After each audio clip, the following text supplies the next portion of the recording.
2025年的诺贝尔生理学或医学奖颁给了3位科学家：玛丽·伊布伦科、弗雷德拉姆斯德尔和坂口智文。他们回答了一个看似简单却关乎生命稳定的根本问题。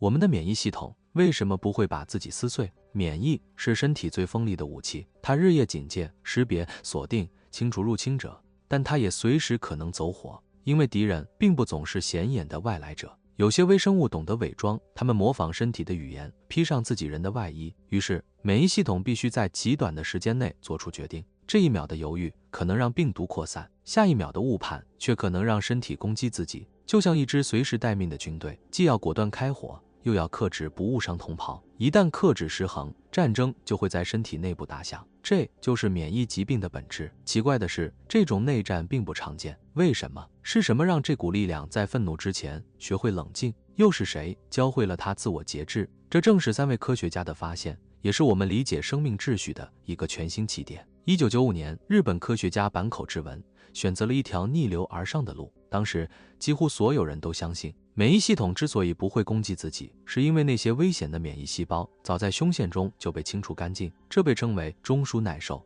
换句话说，和平来自消灭潜在的叛徒。但坂口智文觉得这个解释太简单了，身体不可能只靠杀戮来维持秩序。他怀疑还有另一种机制，一种更温和、更智慧的力量，在身体内部维持着平衡。于是，他发现了一种全新的免疫细胞——调节性 T 细胞 （Regulatory T cells）。它们不参与战斗，而是像安全官或仲裁者，在免疫系统中维持纪律，监督其他免疫细胞，防止它们误伤自己人。这些细胞被简称为 TREGs。当身体遇到抗原，也就是那些引发免疫反应的外来物质，免疫系统会立刻启动攻击。但如果没有 TREGs 来踩刹车，这场反应就可能失控，敌我界限被打乱，身体开始攻击自己。这就是自身免疫疾病的根源。所以 TREGs 的存在像是身体里最理性的那一部分，它懂得什么时候该出手，什么时候该克制。那什么又是抗原？如果把免疫系统看作一支军队，那抗原就是它的敌人。这些敌人可能是外来的毒素、病毒、寄生虫，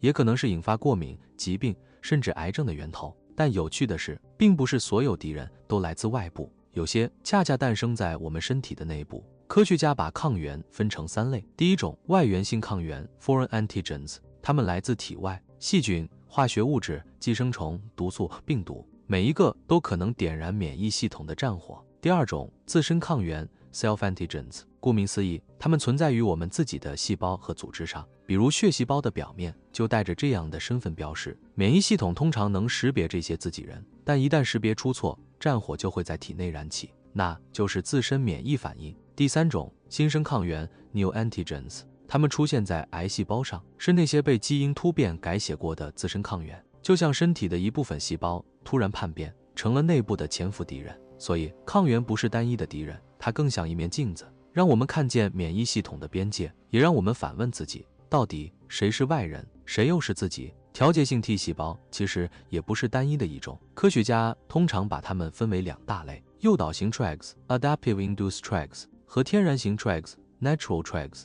先说诱导型 TREGs， 它们就像后天训练出来的士兵，当身体检测到外来抗原或是癌细胞上的新生抗原时，小分子信号，也就是细胞激素 cytokines， 会像发布作战命令一样，召唤这些 TREGs 前来调停，防止免疫反应燃烧得太猛烈。而天然型 TREGs 则完全不同，它们更像是与生俱来的守护者，在我们还未出生时，它们就已经被设定好，专门负责识别并调节自身抗原，防止免疫系统因为过度敏感而误伤自己的组织。如果说诱导型 TREGs 代表的是学习与适应，那么天然型 TREGs 象征的就是天生的秩序与克制，一个来自后天的经验，一个源自先天的本能。正是他们的协作，让我们的身体在战与和之间维持着那一场几乎不可思议的平衡。除了调节免疫反应， TREGs 还有几个关键的使命。它们能控制炎症，防止身体在激烈反应中误伤自己的组织。它们还能帮助身体接受器官移植，让那些来自他人的组织能够更平和地融入体内。从结构上看，每一个 TREG 都拥有一把独特的钥匙，一种专属的 T 细胞受体 T cell receptor， 用来识别特定的抗原。只有当钥匙与所完美匹配时，免疫反应才会被激活或抑制。正因为如此 ，Trax 让免疫系统不再是盲目的战士，而是一支懂得分寸、懂得停手的军队。它提醒身体，力量的意义不在于攻击，而在于知道何时该放下武器。那么，这些调节性 T 细胞究竟从哪里来？答案藏在我们胸口深处，一块常被忽视却在生命早期至关重要的腺体——胸腺 （thymus）。它静静地躺在肺之间、胸骨之后，看似不起眼，却是免疫系统真正的训练基地。在这里，胸腺分泌一种名为胸腺素的激素，帮助幼小的白血球，也就是淋巴细胞，完成它们的成年礼。它们在胸腺中接受教育，学会识别敌我，学会在战斗与克制之间拿捏分寸。其中的一部分就被培养成维持秩序的调节性 T 细胞。当这些 T 细胞成熟后，它们会离开胸腺，前往淋巴结，在那里继续守护免疫系统的平衡。不过，这座训练场并不会永远存在。当我们步入青春期，胸腺开始逐渐萎缩，被脂肪组织取代，仿佛在告诉我们，身体已经学会了自我防御，而生命的智慧也从被教导走向自我掌控。下面，我们来拆解这场克制的科学。免疫系统是一个极其复杂又精妙平衡的体系，它必须在两种力量之间保持张力，既要强大到能抵御外来病原，又要克制到不误伤自身。如何维持这种平衡，曾让免疫学家困惑了整整一个世纪。免疫系统的核心之一是适应性免疫 （adaptive immunity）， 它最大的特征就是记忆，能记住曾经的敌人，让下一次应对更快、更精准。这套机制主要由两类细胞承担 ：T 细胞和 B 细胞。它们通过表面的受体 T 细胞受体 TCR 和 B 细胞受体 BCR 来识别外来的抗原。为了能识别几乎无限多样的病原体，身体动用了一个惊人的机制 VDJ 基因重组。它像一场分子层面的洗牌，不断组合重组基因片段，从而理论上能产生超过10种不同的 T 细胞受体。但问题就在这里，当你用随机去追求多样，就意味着错误也会被创造出来。在无数种组合中，总会出现一些 T 细胞，它们并不识别外来者，而是把自己的组织当成敌人。也正因为如此，免疫系统必须在无限可能与自我约束之间，建立起一套自我过滤与监管的机制，而这正是调节性 T 细胞存在的意义。那么，免疫系统究竟是如何阻止这些叛变的 T 细胞攻击我们自己的身体呢？早在1个多世纪前，诺贝尔奖得主保罗·埃尔利希就提出了一个令人不寒而栗的概念，他称之为恐怖的自身中毒 （horror autotoxicus）。意思是，如果免疫系统开始攻击自己，那将是一场身体对自身发动的恐怖战争。为了避免这种悲剧，机体在漫长的进化中发展出一种防御机制——中央耐受 （central tolerance）。它的核心舞台就在胸腺。在那里 ，T 细胞像新兵一样接受严格筛选，那些对自身抗原反应过强的 T 细胞会被当场淘汰。这一过程被称为复选择，而这场考核的关键之一是一个名叫 AIR 的基因，它能让胸腺细胞模拟出身体各个组织的抗原，就像一场全真测试，让新生的 T 细胞提前面对未来的自己人。通过这一关的，才能获得服役资格；反应过激的，则被判定为危险，必须清除。不过，中央耐受并非完美无缺，总有一些自身反应性的 T 细胞能漏网或越狱，进入外周循环系统。于是，科学家开始推测，在胸腺之外，一定还存在另一层更精细的防线，一种能约束这些潜在叛徒的外周机制。而这正是调节性 T 细胞 （Tregs） 登场的地方。20世纪70年代，科学界曾一度兴起一个概念——抑制性 T 细胞 （suppressor T cells）。人们以为它们是免疫系统中的刹车，但由于缺乏明确的标志物，加上实验结果反复无常，这个领域最终陷入停滞，甚至被视为死路。就在几乎所有人都放弃的时候，日本科学家坂口智文选择了逆流而上。他的灵感来自一个看似偶然却极其反常的实验现象：如果在小鼠出生3天后切除胸腺，这些小鼠的免疫系统会失控，对自己的身体发动攻击，引发多种自身免疫性疾病。坂口智文由此推测，体内一定存在一种特殊的 T 细胞，专门负责抑制免疫系统的过度反应。1995年，他与团队进行了那场改变免疫学格局的实验。他们从正常小鼠体内分离出 CD4T 细胞，再根据其是否携带 CD25 白细胞介素负2受体的阿尔法链，将其分成2组。接着，他们把去除了 CD25 细胞的 T 细胞群注射进免疫缺陷的裸鼠体内，结果几乎令人震惊。小鼠很快出现了严重的自身免疫疾病，甲状腺炎、胃炎，多个器官的免疫攻击接连爆发。但当研究者在注射时同时加入那一小部分 CD4、CD25T 细胞，小鼠的身体奇迹般地保持健康，所有自身免疫病的迹象都被彻底抑制。这场实验无可辩驳地证明了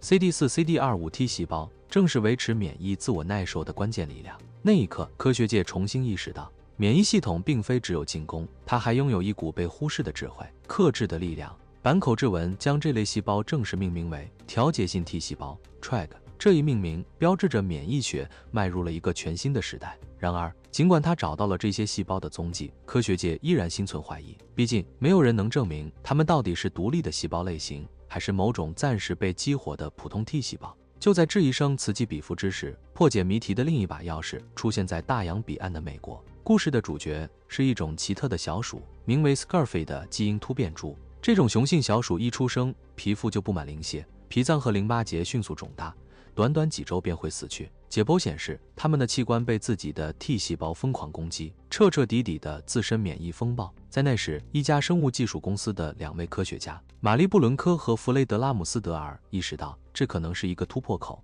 如果能找到导致这些小鼠失控的突变基因，或许就能揭开自身免疫疾病背后的真正机制。在上世纪90年代，基因定位技术还远不如今天。玛丽布伦科和弗雷德拉姆斯德尔团队面对的是一场几乎不可能完成的任务，他们必须在小鼠 X 染色体上一个包含约50万个核苷酸、20个基因的区域里，去寻找那枚引发免疫失控的分子开关。这是一场真正的大海捞针。经过数年艰苦的比对、验证与排查，他们终于在第20个，也是最后一个候选基因上找到了那个罪魁祸首。他们将它命名为 FOXP3。为了验证这个基因的作用，研究团队进行了转基因救援实验。当他们将正常的 FOXP3 基因重新导入 Scurfy 小鼠体内，那些病变的小鼠奇迹般地恢复了健康。几乎在同一时间，他们与临床医生合作，发现在人类中也存在一种罕见的 X 连锁疾病 IPEX 综合征，免疫紊乱、内分泌异常、肠道炎症并发。进一步的分析证明，这些患者的基因中正是人类版本的 FOXP3 发生了突变。至此，2条看似独立的研究路径，一条来自坂口智文的小鼠实验，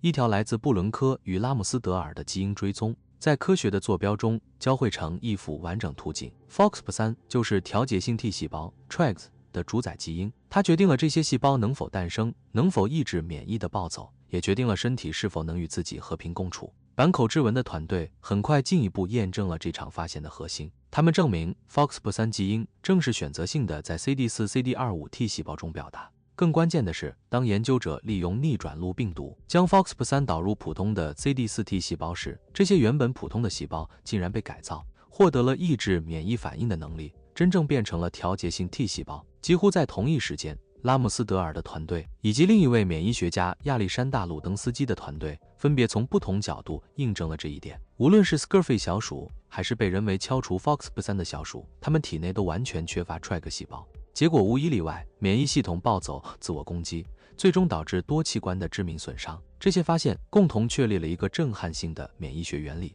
仅仅一个基因 FOXP3 控制着一种细胞 TREG， 而它的缺失就足以让免疫耐受崩溃，让身体向自己开战。这不仅揭开了外周免疫耐受的分子机制，也为整个免疫学开辟出一条全新的道路。人类第一次拥有了能够精准操控免疫克制的分子钥匙，一个充满活力、跨越免疫、基因与治疗的新领域由此诞生。作为一种转录因子， FOXP3 指挥着一整套与 TREG 细胞发育和功能相关的基因程序。它像一个分子指挥官，让 TREG 在胸腺中完成培养与分化，又让它们在外周组织中执行任务，通过多种方式抑制免疫系统的过度反应，与其他细胞直接接触，分泌抑制性细胞因子，甚至主动消耗免疫信号分子 IL2， 为系统降温，为身体止战。对 TREG 细胞的深入理解，正在为人类打开一扇全新的医学之门。目前已有超过200项临床试验在全球进行，试图把免疫克制转化为治疗的力量。在自身免疫疾病、过敏反应和器官移植排斥中，科学家们尝试从体外扩增 TREG 细胞再回输，或通过低剂量 IL2 药物在体内温和地扩增 TREG 数量，